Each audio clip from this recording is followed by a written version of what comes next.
So, para naman sa mga fire sign, air, Leo, and Sagittarius, bigyan ko kayo ng reading. Okay? Let's see the energy surrounding you. Okay? Or the energy that surrounds you. Okay? So, narito ang tinatawag your first energy. Okay? Tinatawag na the Ten of Pentacles. Yan ha. Unexpected financial windfalls. Okay? O maaaring tinatawag lump sum. Yan ha. Yung mga retirements ninyo. Okay? Ibig sabihin nito, ilalamsam. Maaaring ilalamsam nyo na. Okay? Yan. So, maaari ito tinatawag na merong inheritance, di ba? Baka may matatanggap kayong inheritance from your parents or in-laws. Your second energy. Yan ha. Narito yung tinatawag na the Eight of Wands. Yan ha.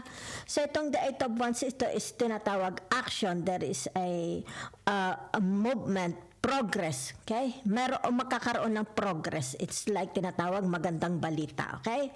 So it's about your waiting. Baka may mga hinihintay kayo, di ba? So nakikita dito yung tinatawag na magkakaroon ng paying off. Yan ha. Okay. It's like a hard work paying off. Yan nakikita ko ha.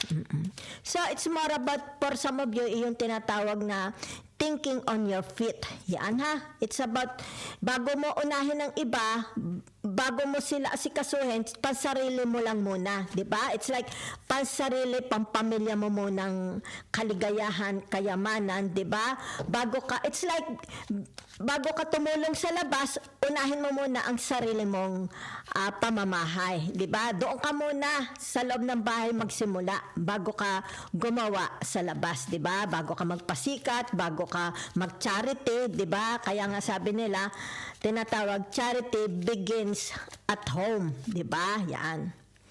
So, narito ang tinatawag na the Page of Swords. So, may kinalaman ito sa tinatawag very, very significant information coming. Okay? Yan. Manifesting po. So, marito may kinalaman sa malaking kaperahan. Diba? Yan. So, narito. Right? It's like tinatawag malaking biyaya. Result. Diba?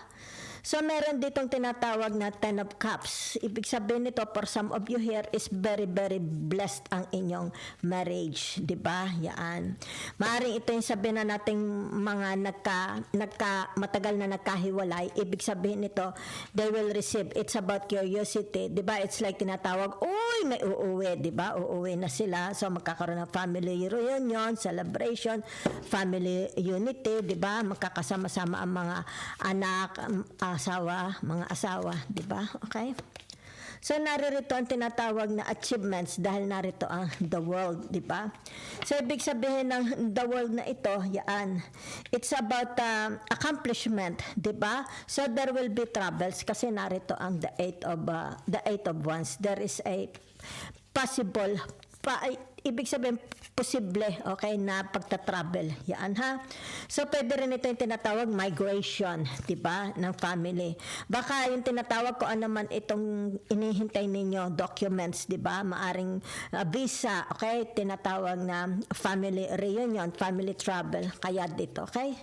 So, meron ditong tinatawag na pagwawakas. Okay? It's like tinatawag na accomplishment ng magulang. Diba? It's like sabihin na nating tinatawag na your legacy, itatransfer mo sa anak mo. Diba? O maaring tinatawag na one of your children will follow your footsteps. Okay?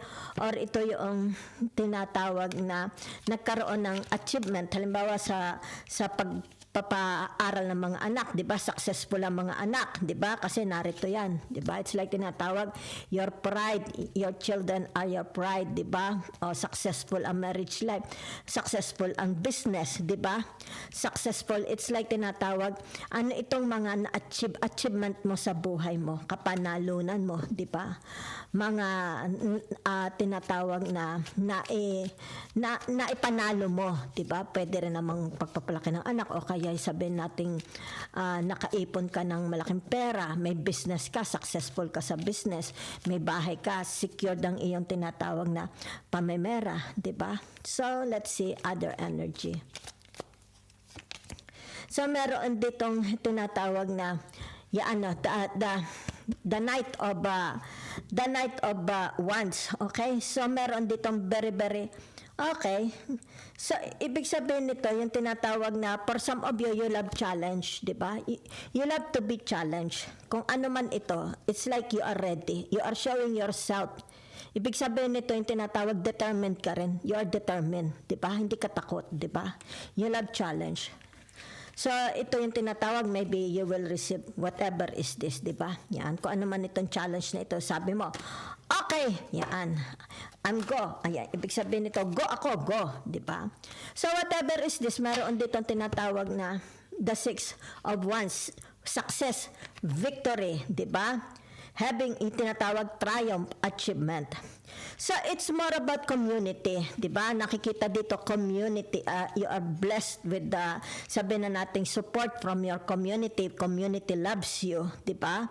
So maaari 'to yung tinatawag kumbaga dito sa kasi itong the six of wands kung i-compare mo ito dito sa Europa, okay, especially sa Britanya, okay? It's tinatawag na England, 'di ba? Yung the Queen Elizabeth honorary Knights of honorary knights, something like that, 'di ba? Yung tinatawag kasi ito ano itong tinatawag na participation mo, 'di ba? Saan ito? Yan ha, kasi meron dito, it's like honorary rights, di ba? Paparangalan ka mismo ng, halimbawa ko sa Pilipinas, ng gobyerno, ng presidente, kung dito sa abroad, kung halimbawa sabihin natin sa England, paparangalan ka ng tinatawag na, halimbawa Queen Elizabeth, di ba? O kaya, yung tinatawag na, ano ito, sa agham, sa musika, sa pelikula, o kaya, ano itong ginawa mo, sa mga tao, 'di ba? Maybe humanitarian charity, 'di ba? Humanitarian involvement, 'di ba? So ibig sabihin nito maaring you will be called by the church, 'di ba? By the municipal, by the mayor, 'di ba, para parangalan. Kumbaga dito yung tinatawag na pagka may mga nagawa kagaya ni na Steve Spielberg, okay? Paul McCartney, Elton John, 'di ba? May mga na-contribute sila. Ibig sabihin nito, you will be addressed like sabihin na natin a sir, 'di ba? O lady, 'di ba? Kagaya ni na Steve Spielberg, Elton John, Paul McCartney, sa halip na tawagin mo silang Mr. o kaya Madam, 'di ba? O kaya Miss, ano yung tinatawag na ang tawag sa kanila is sir. Yan ay address lamang doon sa mga taong may mga laking na i-contribute sa kanilang bansa. Okay?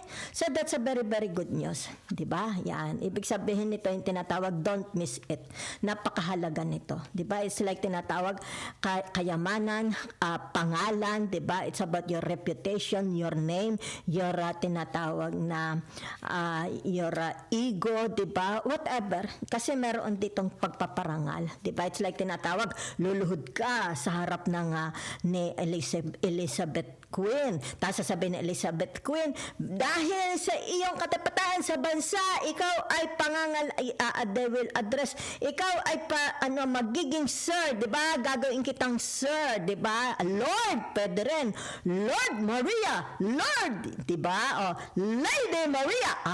May sarap naman pakinggan, sana totoo ako.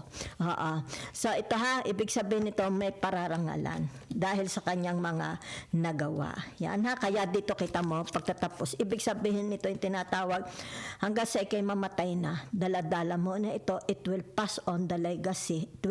You will not be forgotten. Okay? It will be remembered.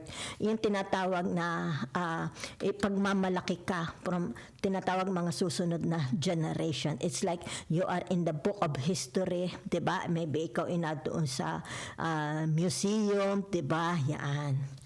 Lord, my Lord, sir, at your service.